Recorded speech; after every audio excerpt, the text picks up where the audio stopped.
বিএনপির ভারপ্রাপ্ত চেয়ারম্যান তারেক রহমান বলেছেন, সংস্কার কার্যক্রম নিয়ে অন্তর্বর্তী সরকারের সঙ্গে বিএনপির কোনো বিরোধ নেই।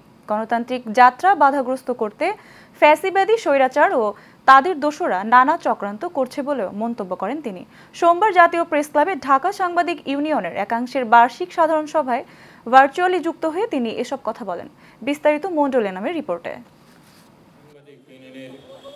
দীর্ঘদিন পর জাতীয় প্রেস ক্লাবে ঢাকা সাংবাদিক ইউনিয়নের এক অংশের বার্ষিক সাধারণ সভার আয়োজন করে। গণতন্ত্রের পক্ষে সকল শক্তি এবং সাংবাদিক সমাজকে সতর্ক থাকা দরকার। এ সময় বিএনপির ভারপ্রাপ্ত চেয়ারম্যান তারেক রহমান বলেন, গণতান্ত্রিক যাত্রা বাধাগ্রস্ত করতে ফ্যাসিবাদী স্বৈরাচার ও তাদের দোসররা নানা চক্রান্ত করছে। বাংলাদেশের পক্ষের শক্তির মধ্যে ভুল বুঝাবুঝির চেষ্টাও চলছে। দেশের এই অবস্থায় গণতন্ত্রের পক্ষে সব শক্তিকে সতর্ক থাকতে হবে। বিতাড়িত স্বৈরাচার এবং তাদের দোসর চক্র নানা কৌশলে আবারও মাথাচাড়া দিয়ে ওঠার অপচেষ্টা শুরু করেছে।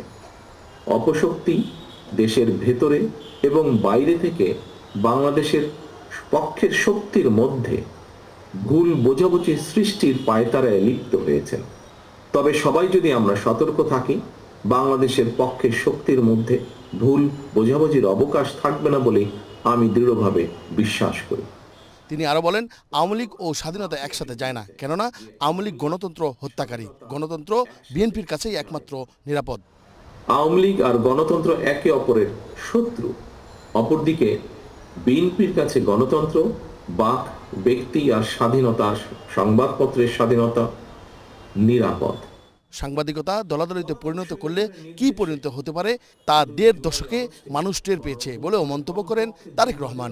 গণতান্ত্রিক সংস্কৃতির সৌন্দর্য, তবে ভিন্ন মত অথবা ভিন্ন দ্বিমতকে শত্রুতা কিংবা নির্লজ্জ দলাদলিতে পরিণত করলে কি পরিণতি হতে পারে, গত ১.৫ দশকে দেশের জনগণ এটি হাড়ে হাড়ে টের পেয়েছেন। মণ্ডল নাম, এশিয়ান টেলিভিশন, ঢাকা।